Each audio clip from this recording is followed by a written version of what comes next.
In this video, I'm going to be talking about 10 must ask questions before you join this church.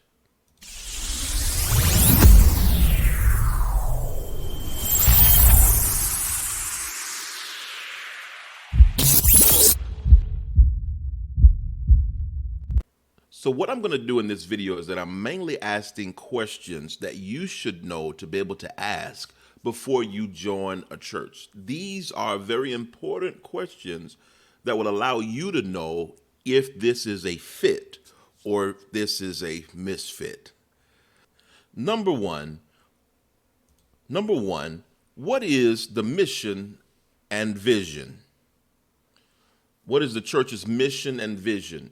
Now, I do have to explain right here that when I say mission, that is to say that there's a plan and a process to make that plan work. I'll say a plan and a strategy to make that plan work. That is the mission. The vision is where the church sees itself going, the direction that the church is headed in. You want to know those. Number two, what are the beliefs and values of the church? Now, every every church has beliefs, but you want to make sure those are beliefs that you understand. But first, they need to be biblical beliefs. So I would take, and I'll even go here, those beliefs shouldn't be so complicated that you can't understand them scripturally. They usually are written somewhere. Most churches will make sure that they're readily available for you, but you don't want to be at a church that's making it up as they go. There needs to be clear understanding on the beliefs and what they hold true. Their values, they need to be clear and written. Number three, how active is the congregation? Now, I do want to put this out here as just as a warning, if you would. Every congregation is going to be different. I'm used to a congregation that may be loud, voluminous, if you would. They like to talk back, a call response audience. I just believe in it. I still talk back. If the preacher's saying something good, I talk. And that's just to respond, not to distract, but to respond. But in that same mode, we do that for praise and worship and everything. But in that same mode, for someone who has a congregation that is a little more withdrawn or subdued or quiet, who's used to a lectional aspect of a sermon, talking back would be a distraction to their level of worship. So you need to know what works for you and what does not work when it comes to the congregation. Number four, what are the services and activities offered? I only bring this up because you have to be considerate of if your family, your husband, wife, children. You need to be considerate of those things when choosing, because I like to be at a ministry. I think men should all be at a ministry where there's a good men's ministry, good sound men's ministry that can teach you biblical principles, even talk to you about marriage or whatever aspect that you need. But women as well, the good ladies ministry, women's ministry, children's ministry also. So you want to see what services and activities are offered. And when I say are offered, that are available, say during Sunday service or whenever the worship time is there something that is offered that could help me to be able to be free to worship? Like if you have young children, you need them to go to children's church or something like that. Not just shooing the children off, because that's a little different, because my mother actually used to enjoy for us to all worship together, regardless to our age. But I know sometimes, the parent may want that break, whatever that is. I'm only asking this question, not from my perspective, but to put it out there because that's a valid question that needs to be asked for you as far as whether the church will fit or not. What are the services and activities that are offered? If they have more than one service, you need to know that. If they have service within service, like Bible studies broken off into different life groups and different things of that nature, you need to know that. You need to know that, especially if there's a disability or something like that with walking, and there's a lot of walking and moving around. You want to know that before you go.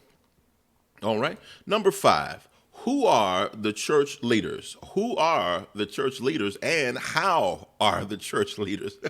So the church leaders many times are not easily known. I think that they should be. They should be. But sometimes leaders up on the platform, they're very untouchable. But you want to get the information on and find out who they are. What their backgrounds are.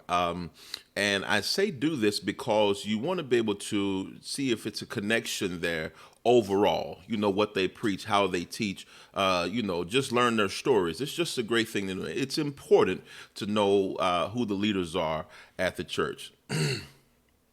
Number 6, what is the church's stance on social issues? Now, I put this question out there because we cannot escape social issues. What's going on in the streets will end up in the seats. We can't escape it, whether it's the news, whether it's something that's happening at school, something that's going on, police brutality, Black Lives Matter, all the different things that are going on. We can't escape that. So you need to know, especially when it comes to political aspects and stuff like that, you need to know because you don't want to be shocked, when the climate of society has risen because of some social issue that's going on. You don't want to be shocked to get in there and you worshiping God, and all of a sudden the sermon is going to a direction that you weren't aware. You don't want to be surprised. So I'm only saying that to say this. It's important that you know what the church's stance on social issues are. Number 6, what the church's stance on social issues are. Let's go to number 7. Number 7, what are the church's expectation of membership? Now, I say this because all churches should have, we'll say that, an assimilation process that brings you from being just a guest to being a member. That assimilation process that gets you to being a member, many times and the reason I'm having you to bring this up is because being a member sometimes churches will require ladies to take 2 Sundays out of the month in children's church when they have children. I get it, totally understand, but you may not have time restraints for that. You may not have the time for that, or that may not be what you are. I'm just saying that's something to consider. Also, the new convert class for people who are wanting to become members may be at an inconvenient time, and you could only make it there for Sunday service, and it may be earlier for Sunday service. So I'm just saying you need to really figure out what those requirements are, the expectations for membership. Expectations for membership. All right. Number 8. Are there any special programs or ministries available? Now, I say this because you want to be able to find out if there's a way for you to be involved. Once you do become a member, how can I get involved? I'm a musician, I'm a singer. And then what is that assimilation process? I am now a member. Now, most of the time, this is found out during the new convert class, the connection class where you're learning. They're going to learn about you as well. Well, I'll say most of the time they'll learn about you so that they can properly offer different ministry areas for you. Now, that's generally what goes on. That's how it should be.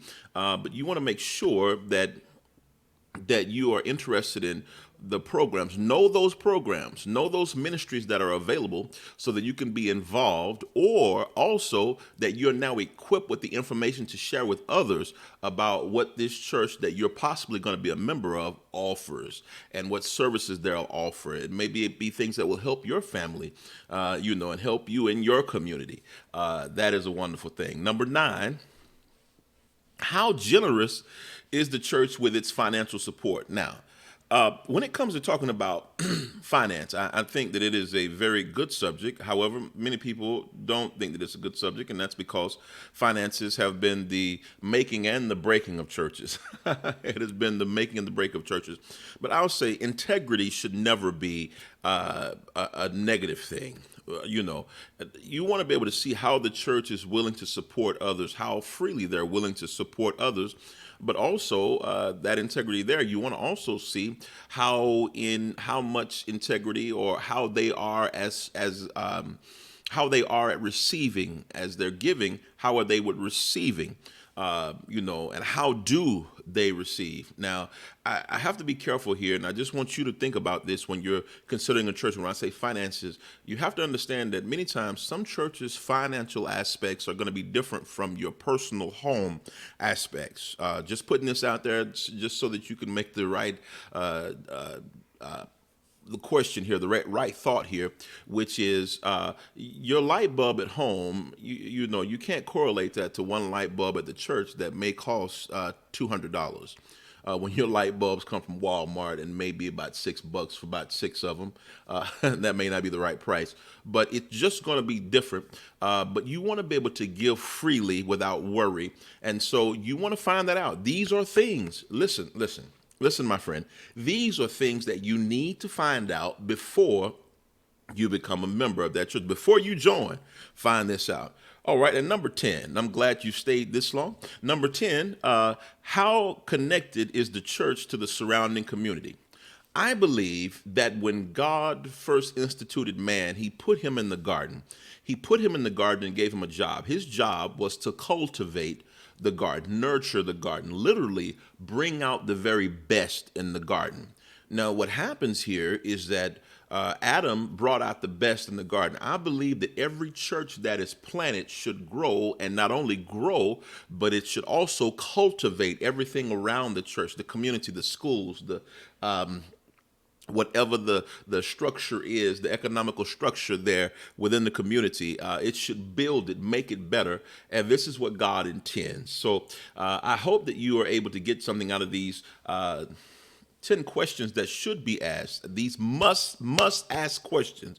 If you like this kind of content, I'd really love to know your thoughts below, what you think about these questions. If there are some other questions that I may have missed, I'd like for you to add those down there. If you're able to get value from this content, I want you to like it. And if you want to see more videos like this, I want you to subscribe and become a part of our community. And until next time, we'll see you in the next video.